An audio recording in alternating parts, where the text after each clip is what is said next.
Assalamualaikum warahmatullahi wabarakatuh. Gimana kabarnya sobat mahasiswa? Bertemu lagi dengan saya Diah Pikanti Dewanti dalam kajian untuk materi pengembangan karir.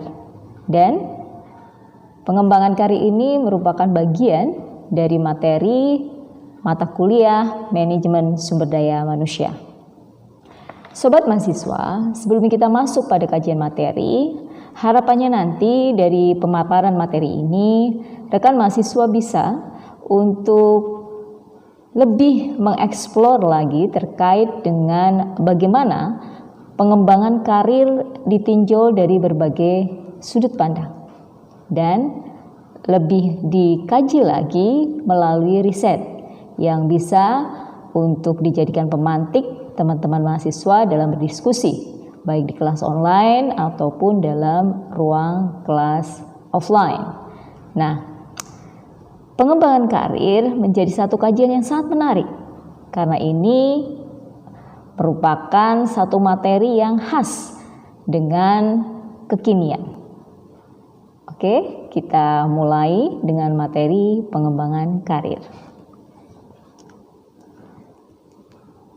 Menurut beberapa ahli, di sini pengembangan karir memiliki sudut pandang yang sangat berbeda, namun memiliki benang merah. Menurut Kaswan di tahun 2012, makna dari pengembangan karir tercermin dalam gagasan tentang peningkatan kerja atau kinerja, seperti bagaimana memperoleh penghasilan, kemudian bagaimana memiliki tanggung jawab yang lebih, dan bagaimana mendapatkan prestis ataupun status yang bisa memberikan peluang dalam pengembangan potensi seseorang. Lain halnya dengan pemaparan dari ahli bernama Sukijo Notoatmojo di tahun 2009. Di mana karir seseorang merupakan hasil dari pengembangan diri orang itu dalam satu institusi atau organisasi. Dari sini kita akan memantik beberapa poin dan yang nantinya akan menjadi keyword tentang pengembangan karir itu sejatinya seperti apa sih? Hal apa yang bisa dimunculkan dari pengembangan karir sumber daya manusia sebagai modal dasar dari manusia itu sendiri, pengelolaannya, kemudian potensi-potensi yang bisa untuk lebih dimaksimalkan. Maka ada beberapa hal penting dalam pengembangan karir. Yang pertama tentang kinerja. Kinerja atau performance, apa itu? Jika seseorang pekerja atau karyawan yang memiliki atau menunjukkan kinerja yang bagus, maka ia memiliki peluang untuk dipilih dalam pengembangan karirnya. Artinya apa? Ini sangat signifikan antara pengembangan karir dengan kinerja dari sumber daya manusia itu sendiri. Poin berikutnya adalah loyalitas. Wah, ini juga menjadi bagian yang menarik. Pekerja atau karyawan yang memiliki loyalitas dan integritas yang tinggi, maka menjadi patokan seorang pimpinan dalam pengembangan karir karyawan tersebut. Ini menjadi indikator bahwa karyawan atau secara personal SDM tersebut bisa untuk menjadi acuan, untuk bisa menjadi rujukan dalam pengembangan karir organisasi atau institusi yang menaunginya. Semakin menarik, bukan? Poin berikutnya tentang bagaimana seseorang karyawan yang dikenal atau dia memiliki kinerja yang bagus dengan tingkat loyalitas yang tinggi terhadap institusi. Nah, biasanya ini akan lebih dikenal atau dia akan memiliki pengaruh terkait dengan pengembangan karirnya. Kerelaan karyawan itu untuk masuk kerja di luar jam kerja itu pun akan memberikan penilaian yang positif. Artinya apa? Bahwa dia akan mengikuti alur aturan tambahan yang meningkatkan potensi atau nilai value added-nya. Rekan mahasiswa, selain itu, peran bawahan juga ikut menentukan bagaimana pengembangan karir seseorang. Sehingga pimpinan organisasi atau institusi pun harus pandai dalam memanfaatkan bawahannya, terutama mereka yang memiliki keterampilan khusus terkait dengan keahlian tertentu. Dan masing-masing individu memiliki bakat potensi yang bisa dioptimalkan. Itu sebagai catatan. Sebenarnya keberhasilan seseorang atau seorang pimpinan itu ditentukan pula oleh para bawahan yang melaksanakan tugas-tugasnya secara optimal. Sehingga nilai poin atau dari kinerja mereka lah seorang pemimpin bisa untuk lebih mengarahkan atau meningkatkan ruang-ruang otoritas dari ruang kerjanya. Selain itu, karena kita akan bicara terkait dengan kompetensi, di mana kompetensi menjadi satu poin yang sangat menentukan dalam pengembangan karir seseorang, maka kompetensi bisa lebih dioptimalkan lagi. Sebagaimana pendapat dari seorang ahli bernama Spencer yang mengatakan bahwa kompetensi itu sendiri dapat ditingkatkan melalui 5 poin. Apa itu? Yang pertama, motivasi. Jelas, motivasi itu harus dimiliki. Motivasi dari dalam ataupun motivasi dari luar individu atau sumber daya manusia yang bersangkutan. Motivasi dari dalam bisa karena keinginannya dari sumber daya manusia untuk menampilkan atau memberikan nilai tambah atau meningkatkan potensi yang dia miliki untuk memberi kontribusi pada organisasi atau institusinya. Begitupun motivasi yang ada dari luar, di mana lingkungan kerja menghendaki dan mengharapkan kontribusi nyata dari karyawan atau anggotanya. Selain motivasi, ada juga sikap.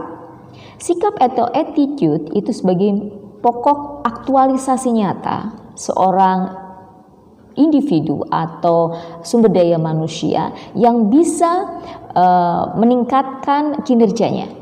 Nah, dari sikap atau attitude yang positif yang dia peroleh lewat pengetahuan, keterampilan, akan semakin mengembangkan dan akan semakin meningkatkan potensi-potensi yang bisa dia berikan atau tingkatkan. Selain itu, dari sifat pula atau self concept menjadi penguat, di mana seseorang akan merasakan bahwa dia membutuhkan ruang-ruang ya untuk aktualisasi diri, SDM, peningkatan potensinya, dan ini diperlukan dukungan dari manajemen atau dalam hal ini pimpinan. Baik, kita masuk tentang kesempatan pengembangan. Kesempatan pengembangan atau growth opportunity, di mana seorang karyawan itu harus pandai memanfaatkan waktu. Seperti apa? Waktu untuk pengembangan dirinya. Waktu ini semisal dengan mengikuti berbagai kursus, dia bisa untuk manage waktu, kemudian hal-hal yang terkait dengan spek bidang kerjanya, dia pun mampu untuk meningkatkan kualitasnya di situ. Nah, ini adalah beberapa poin yang rekan-rekan mahasiswa bisa menjadi pijakan awal. Berikutnya, kaitan hal penting tentang pengembangan karir, jaringan kerja atau networking. Ini sudah bukan menjadi rahasia lagi ya.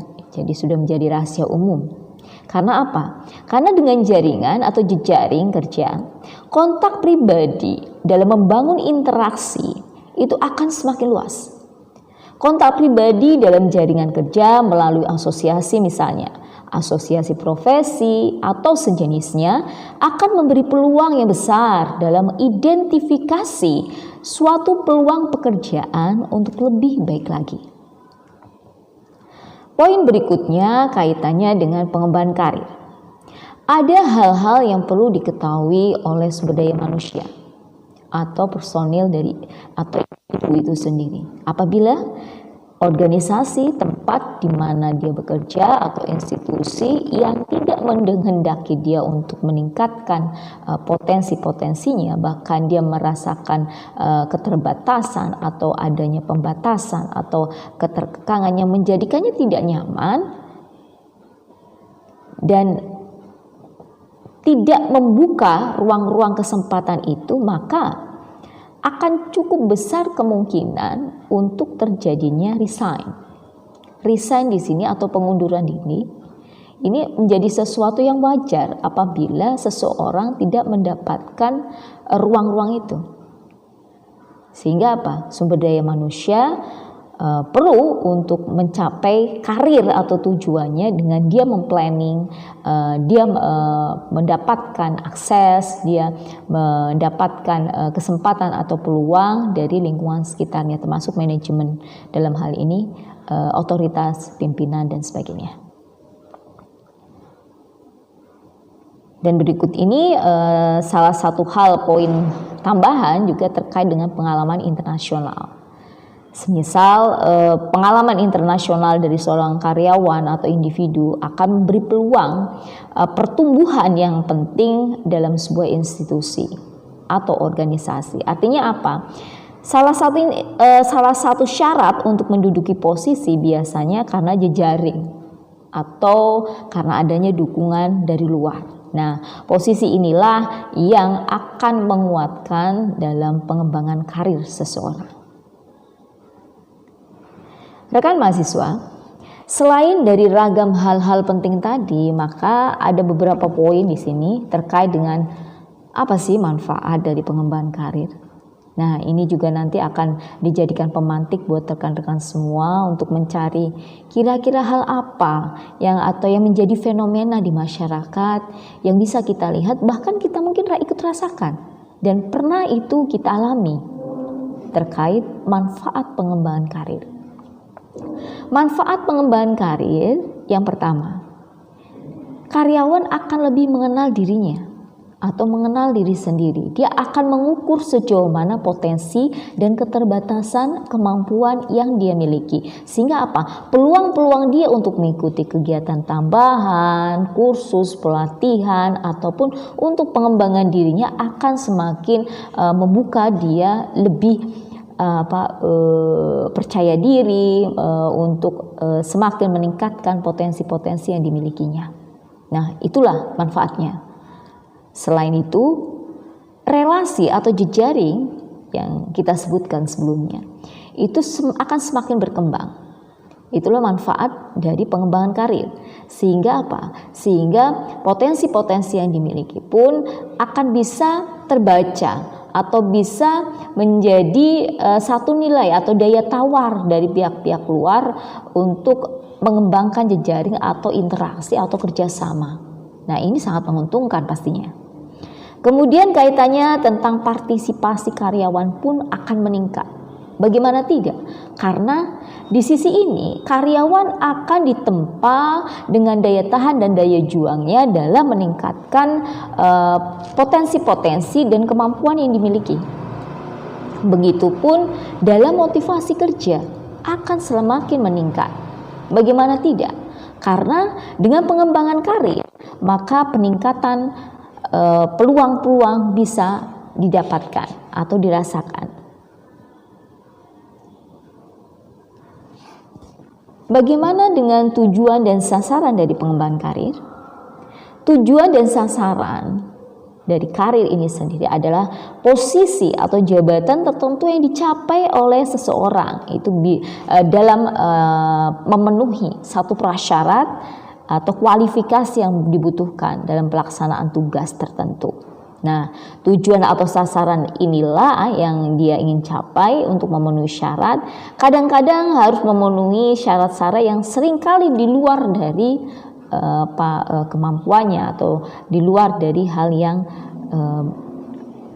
di luar dari kemampuan-kemampuan yang dimiliki. Untuk itu maka diperlukan tambahan pelatihan atau pengembangan diri dari sumber daya manusia.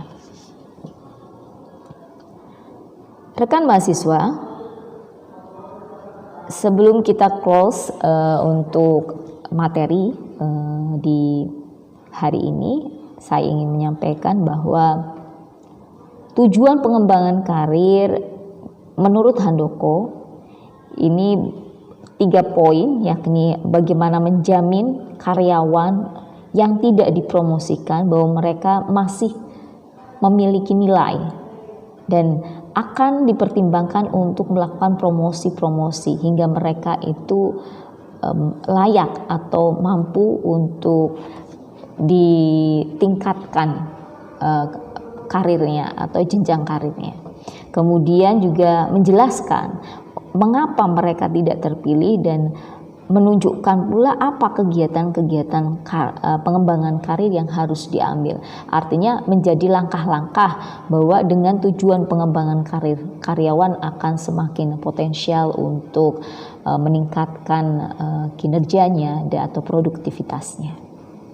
Baiklah, demikian tadi pemaparan materi tentang pengembangan karir yang harapannya nanti dari sini rekan-rekan mahasiswa akan menangkap poin-poin, ide-ide segar yang bisa untuk diterapkan atau diimplementasikan dalam ruang-ruang kelas, kemudian untuk pemantik diskusi dan perencanaan riset. Itu saja, terima kasih, sampai ketemu lagi. Assalamualaikum warahmatullahi wabarakatuh.